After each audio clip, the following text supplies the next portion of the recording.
اللهم صل على محمد وآل محمد. أعوذ بالله من الشيطان اللعين الرجيم. بسم الله الرحمن الرحيم. الحمد لله رب العالمين. الصلاة والسلام على أشرف الأنبياء والمرسلين سيدنا ونبينا بالقاسم محمد. اللهم صل على محمد وآل محمد وعلى آل بيته الطيبين الطاهرين المعصومين المنتخبين المنتجبين ولعنة الدائمة على أعدائهم وغاصبي حقوقهم ومنكري فضائلهم أجمعين. أما بعد فقد قال الله تبارك وتعالى في محكم كتابه الحكيم. أعوذ بالله من الشيطان اللعين الرجيم. بسم الله الرحمن الرحيم. يا أيها الذين آمنوا اتقوا الله وكونوا مع الصادقين. سلام اللهم صل على محمد وآل محمد. حضرات محترم، ارشاد خداوندی ہو رہا ہے.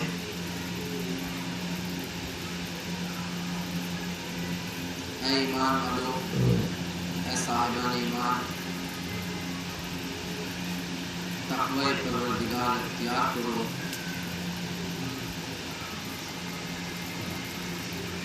اور سچوں کے ساتھ ہو جاؤ.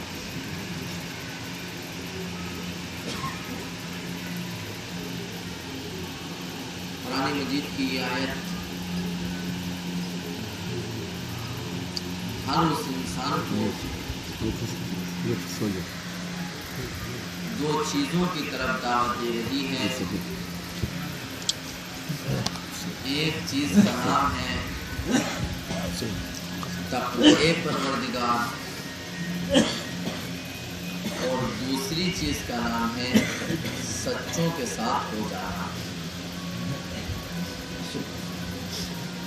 اب یہ ہر اس انسان کی ذمہ داری ہے کہ جو اپنے آپ کو مومن کہتا ہے وہ تقوی پروردگار اختیار کرے، اور دوسری اس کی ذمہ داری ہے کہ وہ سچوں کے ساتھ ہو جائے.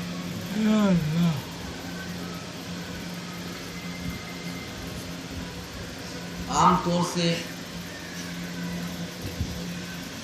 جو تقوی کا ترجمہ کیا جاتا ہے وہ یہ کیا جاتا ہے کہ اللہ سے ڈرو.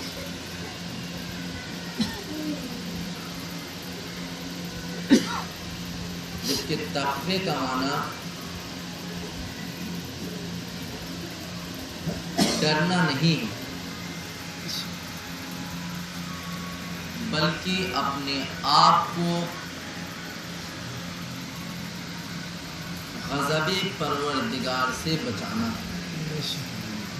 محفوظ رکھنا. کوئی خدا کی ذات وہ ذات نہیں ہے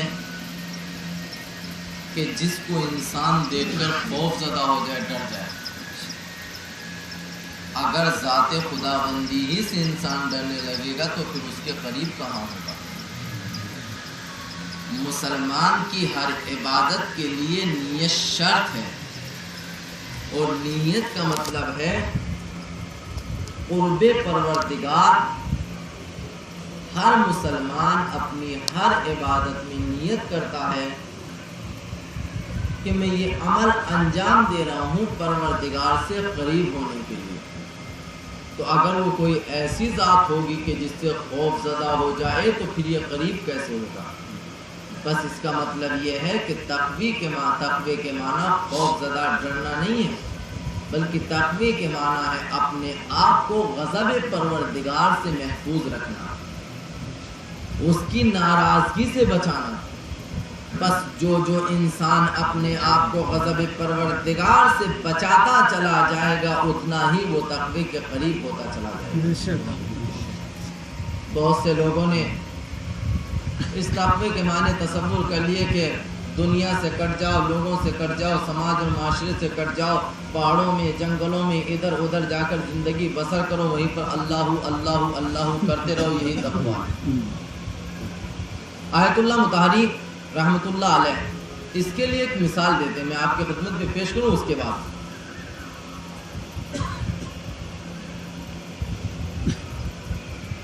کا ایک راستہ ہے جس راستے پر مشکلات ہی مشکلات ہیں، کانٹے بچھے ہوئے ہیں۔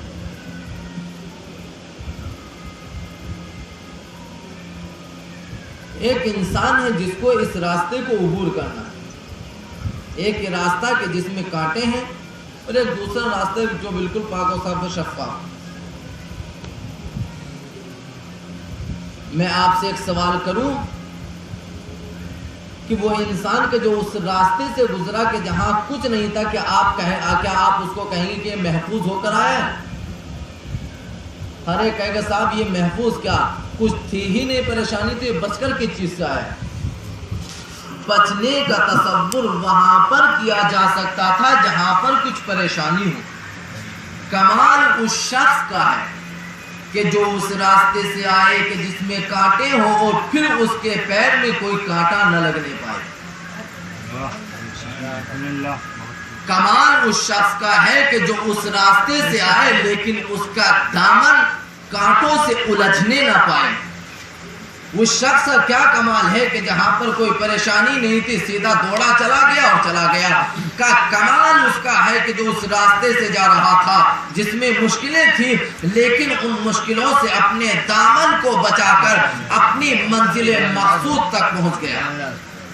میں نے کبھی شاید آپ کے سامنے ایک مثال دی تھی کہ تیرنے والا اس انسان کو نہیں کہا جاتا کہ جو پانی کے بہاؤ پر بہتا چلا جائے، تیراک اس انسان کو کہا جاتا ہے کہ جو دریا کے سینے کو چاک کر کے اپنی منزل مقصود تک پہنچ جائے۔ جو دریاؤں کے بہاؤ پر بہتے چلے جاتے ہیں وہ تیراک نہیں ہوا کرتے، اس بہاؤ پر تو بے جان چیزیں بھی تیرتی ہوئی چلی جاتی ہیں۔ اس انسان کو تیراک کہا جائے گا کہ جو اپنے منزل مقصود تک پہنچنے کے لیے اس دریا کا سمندر کا سینہ چاک کر کے اپنی منزل تک پہنچ جائے۔ تو آیت اللہ مطہری رحمت اللہ علیہ نے ارشاد فرمایا کمال ان انسانوں کا نہیں ہے کہ جو سماج سے کٹ کر، معاشرے سے کٹ کر، افراد سے کٹ کر کسی پہاڑ پر جا کر، کسی جنگل میں جا کر بیٹھ کر کرنے لگے اللہ ہو اللہ ہو اللہ ہو۔ ان کی زندگی کا فائدہ کیا ہے؟ اگر وہ وہاں پر اللہ ہو کر رہے ہیں تو یہ ان کا کمال نہیں ہے۔ ایسے سماج اور معاشرے میں آتے جہاں پر جگہ جگہ پر خطرہ تھا، گناہ کا خطرہ تھا، کبھی اس کا خطرہ تھا، کبھی اس کا خطرہ تھا، اس سماج اور ماحول میں رہ کر جہاں پر گناہوں کا خطرہ تھا پھر گناہوں سے بچ کر اپنے خدا تک پہنچ جاتا تو یہ کمال تھا۔ جہاں کچھ بھی نہیں ہے وہاں پر اللہ اللہ کرتا رہے، وہ کمال نہیں ہے۔ صلوات پر محمد وعلی محمد۔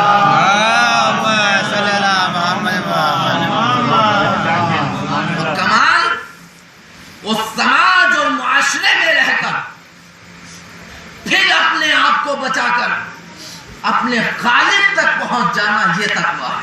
انہوں نے آگے جملہ کا صرف یہی نہیں کہ خود کو خالق تک پہنچا دے، نہیں، خود بھی خالق تک جائے اور جو اس سے ملتا چلا جائے اس کو بھی خالق تک لے جائے۔ اگر خود چلا گیا تو اس کا کمال نہیں ہے۔ اگر ایسا ہوگا تو پھر یاد رکھنا جس سماج اور معاشرے میں تم زندگی بسر کر رہے ہو، اگر تم نیک عمل کرتے رہے اور معاشرے کو برائیاں کرتے ہوئے دیکھتے رہے پھر تم نے متوجہ نہ کیا تو یاد رکھنا جب اس قوم کے اوپر عذاب نازل ہوگا تو صرف بد کرداروں کے اوپر عذاب نازل نہیں ہوگا، جو اپنی آنکھوں کے سامنے گناہ ہوتے ہوئے دیکھ رہا تھا اس کے اوپر بھی عذاب نازل ہوگا۔ صحابہ پر محمد وعلی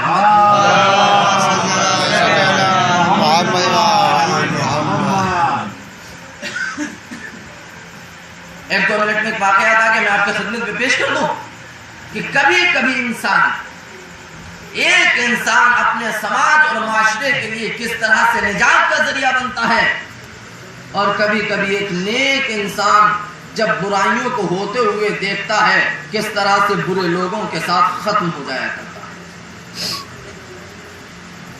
قصص الانبیاء لکھنے والے افراد نے اس واقعے کو تحریر کیا کہ ایک نبی کے زمانے میں نبی نے اپنی امت والوں کے لیے بد دعا کی کہ پروردگار میری امت کے اوپر انہوں نے بہت اذیتیں کی، بہت ستایا، یہ کیا وہ کیا، میں ان کی ہدایت کرتے کرتے تھک گیا ہوں، مالک اب یہ سدھرنے والے نہیں ہیں، ان کے اوپر عذاب نازل کر دے۔ نبی نے بد دعا کی، خدا نے اس دعا کو قبول کیا اور نبی سے کہا کہ تم بستی سے باہر چلے جاؤ۔ تو اس نبی کا کلمہ پڑھنے والے تھے، ان لوگوں کو بھی نبی نے ساتھ لیا اور بستی سے باہر چلے گئے۔ جب بستی سے باہر چلے گئے، وہاں پر ایک عالم دین تھا، وہ نبی کے ساتھ نہیں گیا۔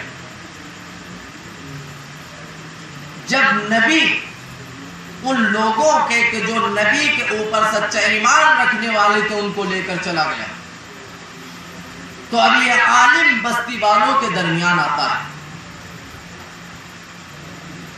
کہ دیکھو یاد رکھنا نبی نے تمہارے لیے بد دعا کی ہے اور خدا نے عذاب کا وعدہ کر لیا ہے، تو یاد رکھنا عذاب ضرور آئے گا، اب تم اس عذاب سے بچ نہیں سکتے۔ تو لوگوں نے ان کا بھی مذاق اڑانا شروع کر دیا، کہا ہاں ابھی تک تو آیا نہیں، اب کیا آئے گا۔ جیسے ہم لوگ کہتے ہیں کہ جب کسی سے کہا جائے کہ صاحب یہ کیجئے، اگر یہ نہیں کریں گے تو فلاں ہو جائے گا، کہا صاحب آج تک تو کچھ ہوا نہیں ہے، اب کیا ہوگا، جب وہاں ہوگا دیکھا جائے گا، ابھی تو پہلے مریں گے، مرنے کے بعد پھر قبر میں جائیں گے، پھر برزخ کا عالم ہوگا، تو وہاں کا وہ تو سب اظہار کا معاملہ دیکھا جائے گا۔ ابھی تک نہیں آیا تو کیا، لیکن وہ عالم پھر بھی انہی کے درمیان رہا، روزانہ تبلیغ کر رہا ہے، بتا رہا ہے، سمجھا رہا ہے، لیکن ان کی سمجھ میں ایک مرتبہ وقت عذاب آیا اور عذاب کے آثار نمودار ہوئے۔ جیسے ہی آثار نمودار ہوئے تو فوراً پھر اس عالم نے سب کو جمع کر کے کہا کہ دیکھو اب وقت آ گیا ہے، اب تم نہیں بچ سکتے، ابھی بھی وقت ہے، توبہ کر لو، نہیں تو کائنات کی کوئی طاقت تم کو بچا نہیں سکتی۔ یہ نبی کی بد دعا ہے۔ تو جیسے انہوں نے دیکھا کہ ہاں اب عذاب آ رہا ہے، آثار نمودار ہو رہے ہیں، ہم ختم ہو جائیں گے، تباہ ہو جائیں گے، برباد ہو جائیں گے، تو فوراً کہا کہ بتاؤ ہم کیا کریں۔ یہ جو نماز استسقاء ہمارے یہاں پڑھی جاتی ہے یہ اسی نبی کے زمانے سے شروع ہوئی۔ کہا کہ کیا کیا جائے، اب تو ہم بخشے جانے والے نہیں ہیں، نبی نے بد دعا کر دی۔ کہا نہیں، نبی نے بد دعا کی ہے لیکن ہمارا خالق ابھی بھی ہم کو دیکھ رہا ہے۔ میں نے شاید ابھی جو درمیان میں آیا تھا جناب یوسف کے اس واقعے کو پڑھا تھا کہ جب جناب صلوات پڑھ کر محمد والے محمد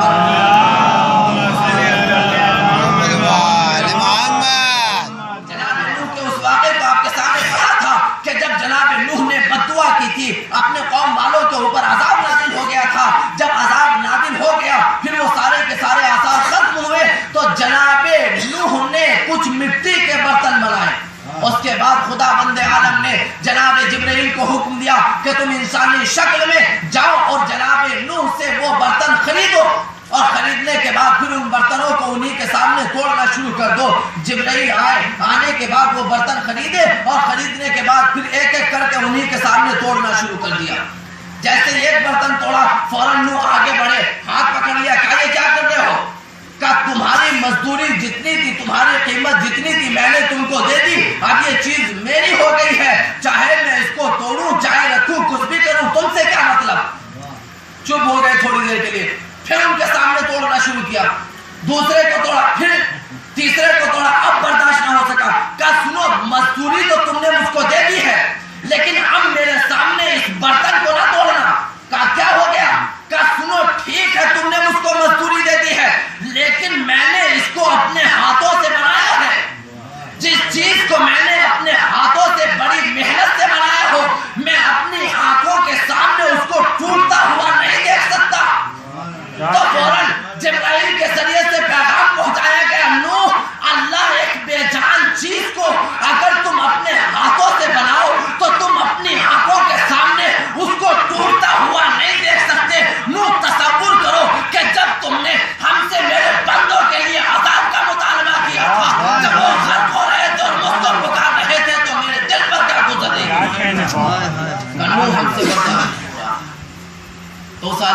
کہا کہ نبی نے بددعا کی ہے وہ اس کا نبی ہے، لیکن وہ خالق ہمارا آج بھی ہم کو دیکھ رہا ہے جو ہم سے زیادہ ہم کو چاہتا ہے۔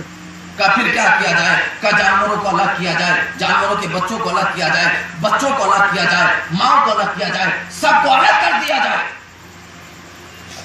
اور سب خدا کی بارگاہ میں دعا کریں۔ معصومین سے روایات وارد ہے کہ اگر کسی دعا میں بچے شریک ہوتے ہیں تو وہ دعا ضرور قبول ہوتی ہے، اس لیے کہ ہم گنہگار ہو سکتے ہیں، ابھی بچے نے کوئی گناہ نہیں کیا، جس دعا میں بچہ آمین کہہ دے گا خدا اس دعا کو ضرور قبول کرے گا۔ لہذا جب بھی ہم کوئی دعا کریں تو سب سے پہلے ہم اپنے ساتھ کسی معصوم بچے کو ضرور رکھیں تاکہ ہماری دعائیں رد نہ ہونے پائیں۔ تو عالم نے مشورہ دیا بچوں کو الگ کرو، ان کو الگ کرو، ان کو الگ کرو، اور پھر اس کے بعد سب مالک کے بارگاہ میں گڑ گڑا کر دعا کرو، مالک ہم نافرمان ہیں، مالک ہم گنہگار ہیں، مالک ہم خطاکار ہیں، لیکن تو ہمارا مالک